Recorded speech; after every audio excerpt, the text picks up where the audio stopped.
fariseus e todo o sinédrio tiveram conselho e, amarrando Jesus, o levaram e entregaram a Pilatos. E Pilatos lhe perguntou: Tu és o rei dos judeus? E ele respondendo disse-lhe: Tu o dizes. E os principais sacerdotes o acusavam de muitas coisas, porém ele nada respondia. E Pilatos o interrogou outra vez, dizendo: Nada respondes? Vê quantas coisas testificam contra ti. Mas Jesus nada mais respondeu, de maneira que Pilatos se maravilhava. Ora, no dia da festa, costumava soltar-lhes um preso, qualquer que eles pedissem. E havia um chamado Barrabás, que preso com outros amotinadores, tinha num motim cometido uma morte. E a multidão, dando gritos, começou a pedir que fizesse como sempre lhes tinham feito. E Pilatos lhes respondeu, dizendo: Quereis que vos solte o rei dos judeus? Porque ele bem sabia que por inveja os principais sacerdotes o tinham entregado. Mas os principais sacerdotes incitaram a multidão para que fosse solto antes Barrabás. E Pilatos, respondendo, lhes disse outra vez: Que queres, pois, que faça daquele que chamais rei dos judeus? E eles tornaram a clamar: Crucifica-o. Mas Pilatos lhes disse: Mas que mal fez? E eles cada vez clamavam mais: Crucifica-o. Então Pilatos, querendo satisfazer a multidão, soltou-lhes Barrabás. E açoitando Jesus, o entregou para ser crucificado. E os soldados o levaram dentro da sala, que é a da audiência, e convocaram toda a corte. E vestiram-o de púrpura, e tecendo uma coroa de espinhos, lhe puseram na cabeça. E começaram a saudá-lo, dizendo: Salve, rei dos judeus. E feriram-o na cabeça com uma cana, e cuspiram nele. E postos de joelhos o adoraram. 20 e o último. E havendo escarnecido, despiram-lhe a púrpura e o vestiram com as suas próprias vestes e o levaram para fora a fim de o crucificarem. Palavra do Senhor. Amém. Pai, te louvamos, te glorificamos, te bendizemos também. Tu és Deus, tu és Pai, tu és o Mestre, tu és o Senhor também. Obrigado por este dia que se chama hoje, por esta manhã.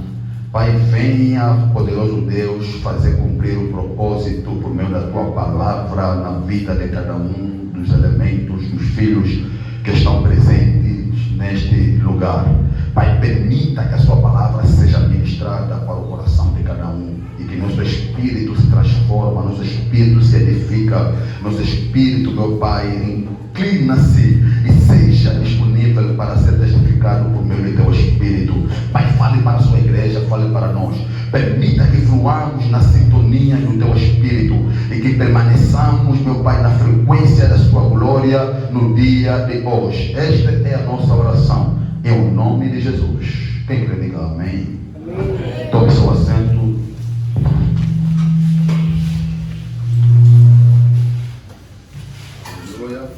Deus é maravilhoso, amém? Amém? Amém? Deus é maravilhoso. Diga: Deus é maravilhoso. Deus é maravilhoso. Deus é maravilhoso. Deus Aleluia. é maravilhoso. Bênção maior. Então, estamos aqui para cumprir com este negócio da parte de Deus, para ministrarmos a palavra do Senhor Jesus Cristo. Amém. Deus abençoe a evangelista. Está bem, vai estar dar, amém? Deus faça prosperar a graça que há em ti, amém? Que encontre a benevolência da parte de Deus. Glória a Deus. Então nós lemos aqui o texto de Marcos. Penso que é uma história, um texto, que nós conhecemos, um texto meramente que nós sabemos, né? Não exatamente os versículos conforme estão, mas conhecemos o cenário, conhecemos a história disto isto que acabamos de ler aqui do que aconteceu. Isso aconteceu na vida de um homem, na vida de um ser imaculado, um homem cujo o nome é Jesus, Jesus Cristo de Nazaré. Amém?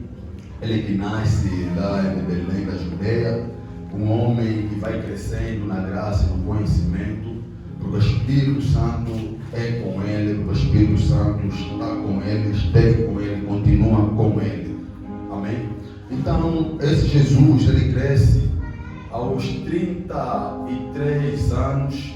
Jesus cumpre um ministério muito grande que os frutos é visto até os dias de hoje. Amém. Ele, aos 30 anos, aparece perante o povo, perante os seus patrícios, perante a sua terra, e começa a cumprir a missão que lhe foi incumbido. Repara que Jesus, ele tem a plenitude de todos os ministérios. Hoje estamos aqui a pregar como pastores, estamos a pregar como evangelistas, estamos a pregar como mestres, estamos a pregar como profetas e tudo mais. É porque Jesus assim nos instruiu. Jesus tinha um ministério pastoral, tinha um ministério evangelístico, tinha um ministério de rei. Ele era rei, amém? E também era Deus. E dentre esses seus 4 ministérios, esse ministério de Jesus alcançou 4 etapas. E tinha a etapa da consagração, é aquela etapa que Jesus entra no batismo, é batizado pelo João Batista. A Bíblia fala que quando ele sai das águas, o Espírito em forma corpórea de pomba pousa sobre o ombro de Jesus Cristo.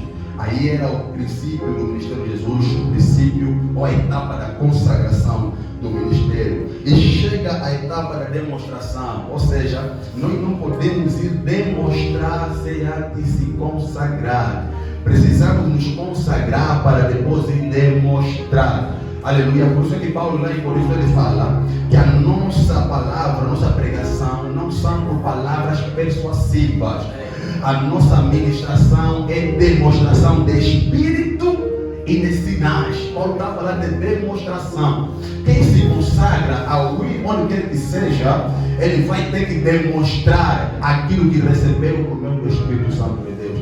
Então Jesus ele demonstrava poder, curava, libertava, pregava a palavra de Deus. Aleluia. E a terceira etapa é a terceira etapa da crucificação. Essa etapa que nós lemos que Jesus foi crucificado. E ele serviço aconteça, ele foi crucificado. Mas a última etapa, que é a etapa que nos faz estar aqui hoje, é a etapa da ressurreição, a etapa da consumação. Quando o Mestre ressuscita, ele nos dá a liberdade de estarmos aqui hoje, onde estamos. Aleluia. Então nós também havemos de seguir essas 4 etapas que o Mestre passou. Se nós somos seguidores de Cristo, havemos de passar por essas etapas. Alguns hão de passar pela consagração, mas não hão de entrar na crucificação, porque se desviam pelo caminho. Há outros que seguem as 4 etapas na íntegra e recebem a coroa e o galardão nos altos céus. Então Jesus pregando na sua última semana, que é chamada a semana da paixão, a paixão de Cristo. Penso que muitos já viram também esse filme, a paixão de Cristo.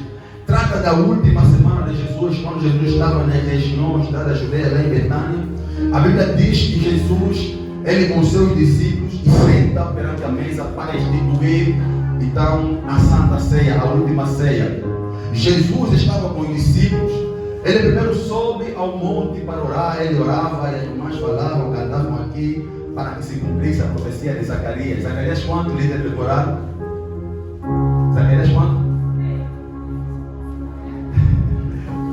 Amém? Para se cumprir as profecias de Zacarias. Então Jesus estava com seus discípulos, e quando Jesus tinha a sua caminhada na terra dos viventes, muita coisa ocorreu. Jesus entrava no templo para expulsar os cambiadores, para expulsar os comerciantes. Então isso suscitou raiva, inveja e ira aos principais sacerdotes daquela altura.